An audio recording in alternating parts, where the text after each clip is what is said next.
Welcome. Today we're reading the chapter The Fight for the BALU of the novel Jungle Tales of Tarzan. Last time, the black warriors worked diligently in the jungle to construct a concealed pit designed to trap an elephant, completely unaware of Tarzan observing their actions from the trees.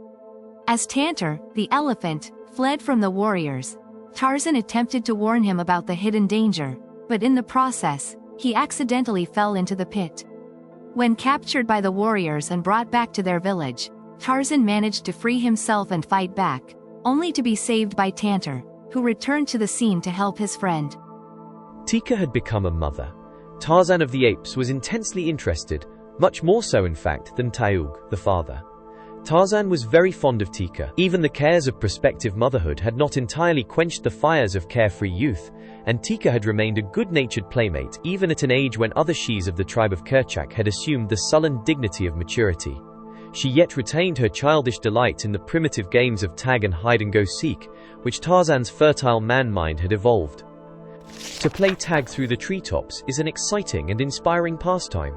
Tarzan delighted in it, but the bulls of his childhood had long since abandoned such childish practices. Tika, though, had been keen for it always until shortly before the baby came.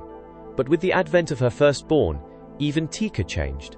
The evidence of the change surprised and hurt Tarzan immeasurably. One morning he saw Tika squatted upon a low branch, hugging something very close to her hairy breast. A wee something which squirmed and wriggled. Tarzan approached, filled with the curiosity which is common to all creatures endowed with brains which have progressed beyond the microscopic stage. Tika rolled her eyes in his direction and strained the squirming mite still closer to her. Tarzan came nearer. Tika drew away and bared her fangs. Tarzan was nonplussed. In all his experiences with Tika, never before had she bared fangs at him other than in play. But today she did not look playful. Tarzan ran his brown fingers through his thick black hair, cocked his head upon one side and stared. Then he edged a bit nearer, craning his neck to have a better look at the thing which Tika cuddled.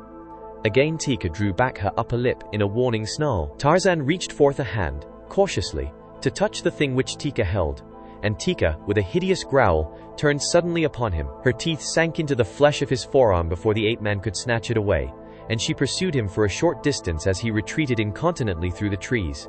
But Tika, carrying her baby, could not overtake him. At a safe distance, Tarzan stopped and turned to regard his erstwhile playfellow in unconcealed astonishment. What had happened to so alter the gentle Tika? She had so covered the thing in her arms that Tarzan had not yet been able to recognize it for what it was.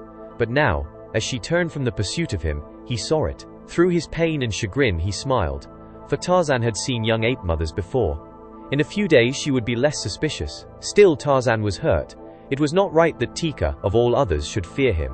Why, not for the world would he harm her, or her BALU, which is the ape word for baby. And now, above the pain of his injured arm and the hurt to his pride, rose a still stronger desire to come close and inspect the newborn son of Taug. Possibly you will wonder that Tarzan of the Apes, mighty fighter that he was, should have fled before the irritable attack of a she, or that he should hesitate to return for the satisfaction of his curiosity, when with ease he might have vanquished the weakened mother of the newborn cub. But you need not wonder. Were you an ape, you would know that only a bull in the throes of madness will turn upon a female other than to gently chastise her, with the occasional exception of the individual whom we find exemplified among our own kind, and who delights in beating up his better half because she happens to be smaller and weaker than he. Tarzan again came toward the young mother warily, and with his line of retreat safely opened. Again Tika growled ferociously. Tarzan expostulated. Tarzan of the Apes will not harm Tika's BALU, he said. Let me see it. Go away, commanded Tika. Go away or I will kill you. Let me see it, urged Tarzan. Go away, reiterated the she-ape. Here comes Taug. He will make you go away. Taug will kill you. This is Taug's BALU. A savage growl, close behind him, apprised Tarzan of the nearness of Taug, and the fact that the bull had heard the warnings and threats of his mate, and was coming to her succor. Now Taug, as well as Tika, had been Tarzan's playfellow while the bull was still young enough to wish to play.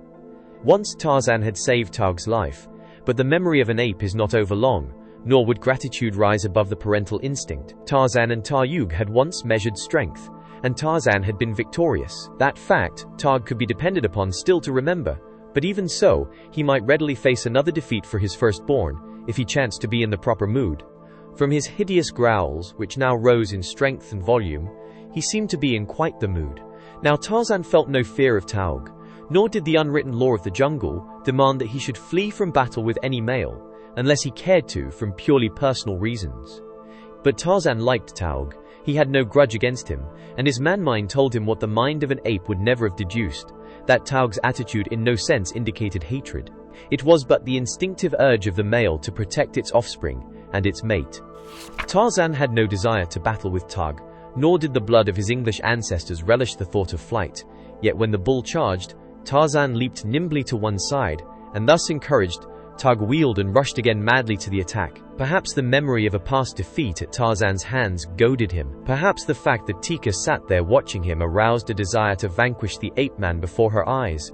For in the breast of every jungle male lurks a vast egotism which finds expression in the performance of deeds of daring do before an audience of the opposite sex. At the ape-man's side swung his long grass rope, the plaything of yesterday, the weapon of today, and as Taug charged the second time, Tarzan slipped the coils over his head and deftly shook out the sliding noose as he again nimbly eluded the ungainly beast. Before the ape could turn again, Tarzan had fled far aloft among the branches of the upper terrace. Taug, now wrought to a frenzy of real rage, followed him. Tika peered upward at them. It was difficult to say whether she was interested. Taug could not climb as rapidly as Tarzan, so the latter reached the high levels to which the heavy ape dared not follow before the former overtook him. There he halted and looked down upon his pursuer, making faces at him and calling him such choice names as occurred to the fertile man-brain. Then, when he had worked Taung to such a pitch of foaming rage that the great bull fairly danced upon the bending limb beneath him, Tarzan's hand shot suddenly outward, a widening noose dropped swiftly through the air. There was a quick jerk as it settled about Taung, falling to his knees, a jerk that tightened it securely about the hairy legs of the anthropoid. Taug, slow of wit, realized too late the intention of his tormentor. He scrambled to escape, but the ape-man gave the rope a tremendous jerk that pulled Taug from his perch, and a moment later, growling hideously, the ape hung head downward 30 feet above the ground. Tarzan secured the rope to a stout limb and descended to a point close to Taug. "Taug," he said, "you are as stupid as Buto, the rhinoceros. Now you may hang here until you get a little sense in your thick head. You may hang here and watch while I go and talk with Tika." Taug blustered and threatened, but Tarzan only grinned at him as he dropped lightly to the lower levels. Here he again approached Tika, only to be again greeted with bared fangs and menacing growls. He sought to placate her. He urged his friendly intentions and craned his neck to have a look at Tika's BALU, but the she-ape was not to be persuaded that he meant other than harm to her little one. Her motherhood was still so new that reason was yet subservient to instinct. Realizing the futility of attempting to catch and chastise Tarzan, Tika sought to escape him. She dropped to the ground and lumbered across the little clearing, about which the apes of the tribe were disposed in rest or in the search of food, and presently Tarzan abandoned his attempts to persuade her to permit a close examination of the BALU. The ape-man would have liked to handle the tiny thing. The very sight of it awakened in his breast a strange yearning. He wished to cuddle and fondle the grotesque little ape thing. It was Tika's BALU, and Tarzan had once lavished his young affections upon Tika. But now his attention was diverted by the voice of Taug. The threats that had filled the ape's mouth had turned to pleas. The tightening noose was stopping the circulation of the blood in his legs. He was beginning to suffer. Several apes sat near him, highly interested in his predicament. They made uncomplimentary remarks about him, for each of them had felt the weight of Taug's mighty hands and the strength of his great jaws. They were enjoying revenge. Tika, seeing that Tarzan had turned back toward the trees, had halted in the center of the clearing, and there she sat hugging her BALU and casting suspicious glances here and there. With the coming of the BALU, Tika's carefree world had suddenly become peopled with innumerable enemies. She saw an implacable foe in Tarzan, always heretofore her best friend. Even poor old Mumga, half-blind and almost entirely toothless, searching patiently for grubworms beneath a fallen log, represented to her a malignant spirit thirsting for the blood of little Balus. And while Tika guarded suspiciously against harm, where there was no harm, she failed to note two baleful yellow-green eyes staring fixedly at her from behind a clump of bushes at the opposite side of the clearing. Hollow from hunger, Sheeta the panther glared greedily at the tempting meat so close at hand, but the sight of the great bulls beyond gave him pause. Ah, if the she-ape with her BALU would but come just a trifle nearer. A quick spring, and he would be upon them and away again with his meat before the bulls could prevent. The tip of his tawny tail moved in spasmodic little jerks. His lower jaw hung low, exposing a red tongue and yellow fangs. But all this Tika did not see, nor did any other of the apes who were feeding or resting about her. Nor did Tarzan or the apes in the trees.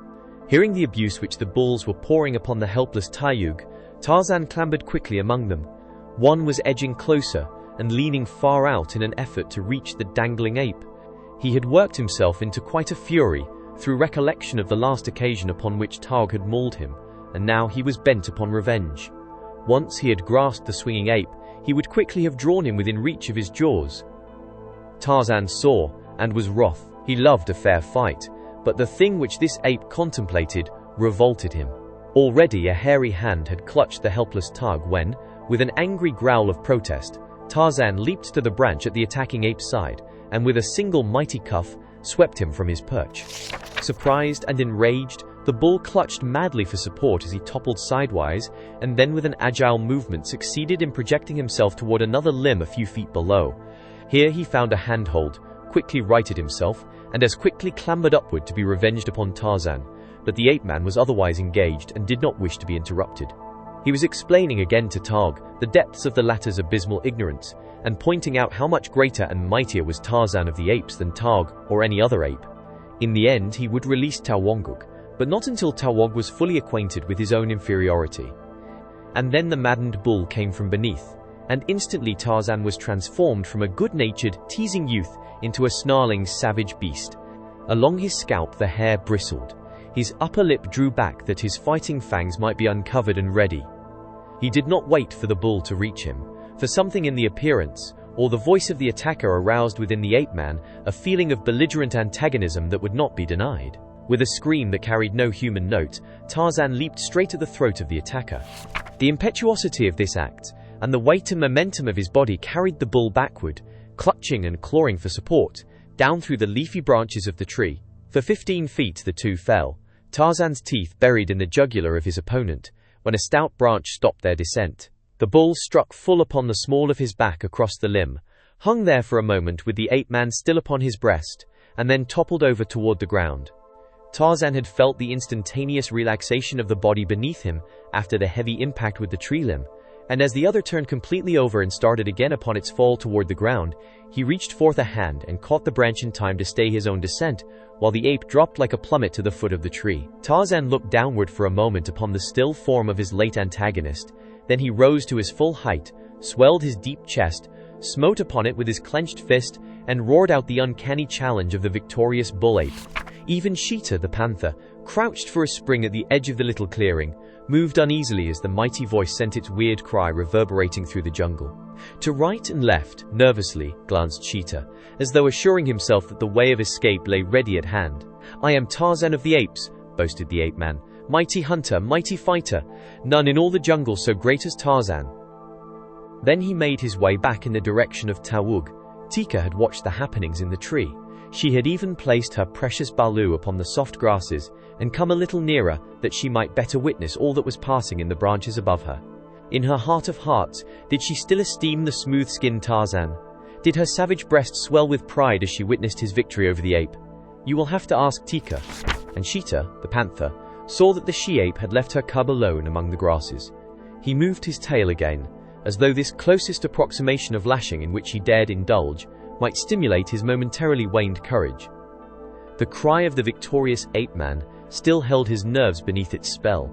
It would be several minutes before he again could bring himself to the point of charging into view of the giant anthropoids. And as he regathered his forces, Tarzan reached Tayoog's side, and then clambering higher up to the point where the end of the grass rope was made fast, he unloosed it and lowered the ape slowly downward, swinging him in until the clutching hands fastened upon a limb.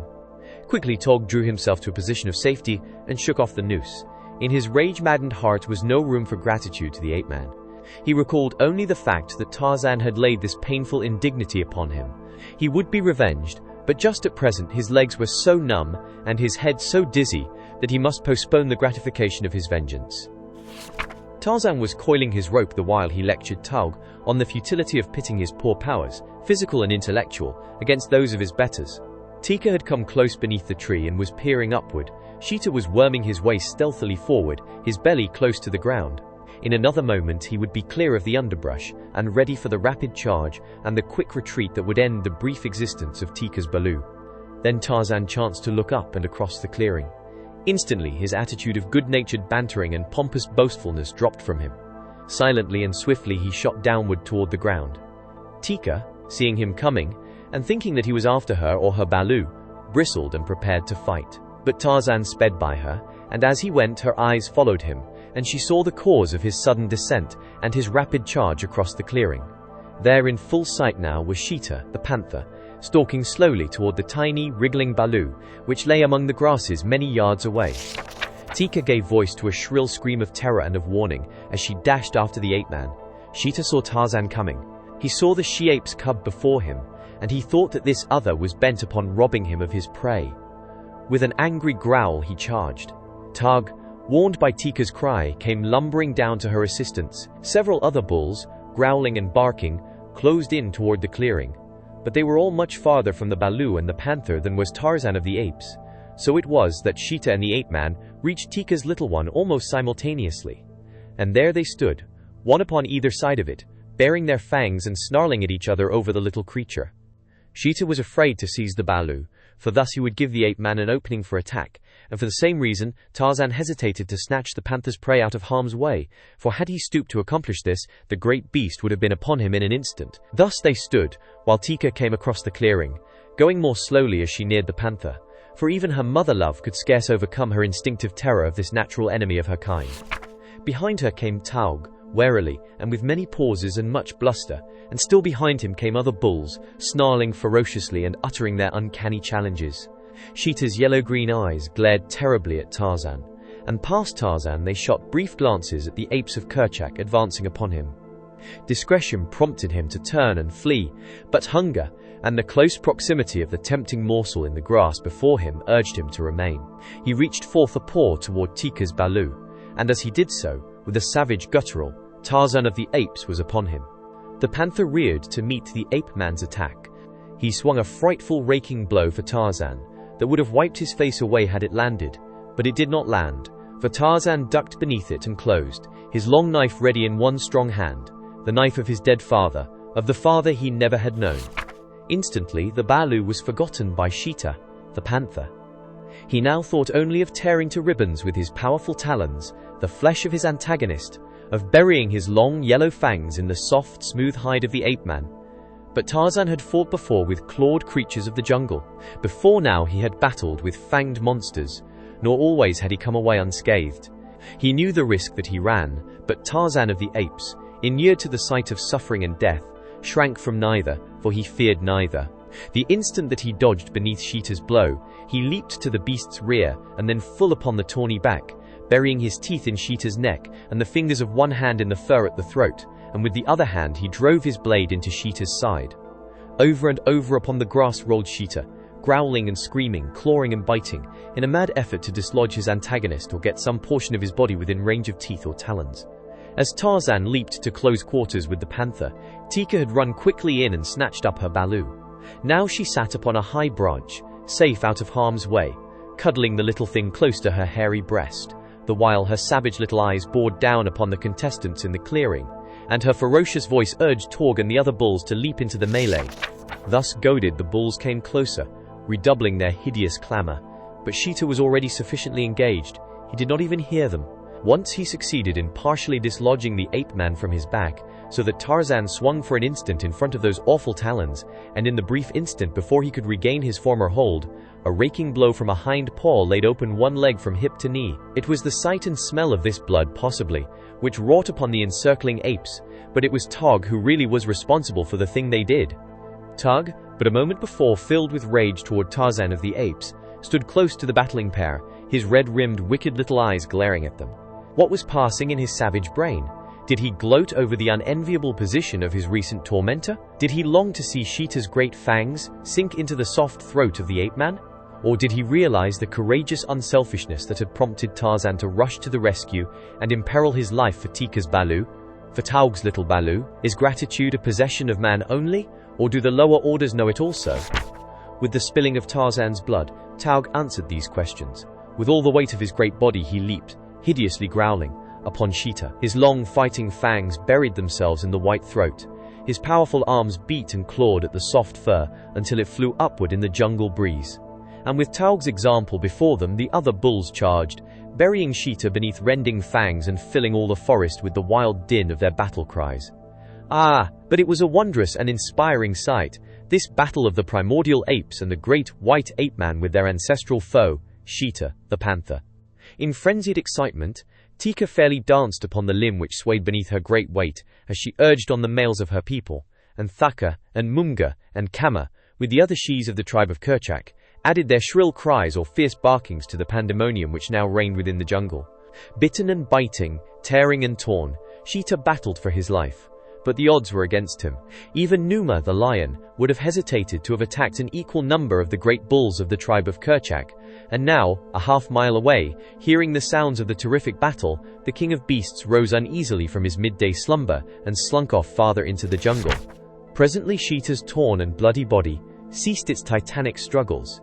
It stiffened spasmodically, twitched and was still, yet the bulls continued to lacerate it until the beautiful coat was torn to shreds. At last they desisted from sheer physical weariness, and then from the tangle of bloody bodies rose a crimson giant, straight as an arrow. He placed a foot upon the dead body of the panther, and lifting his blood-stained face to the blue of the equatorial heavens, gave voice to the horrid victory cry of the bull ape. One by one his hairy fellows of the tribe of Kerchak followed his example. The shes came down from their perches of safety, and struck and reviled the dead body of Sheeta. The young apes re-fought the battle in mimicry of their mighty elders. Tika was quite close to Tarzan. He turned and saw her with the BALU hugged close to her hairy breast, and put out his hands to take the little one, expecting that Tika would bare her fangs and spring upon him.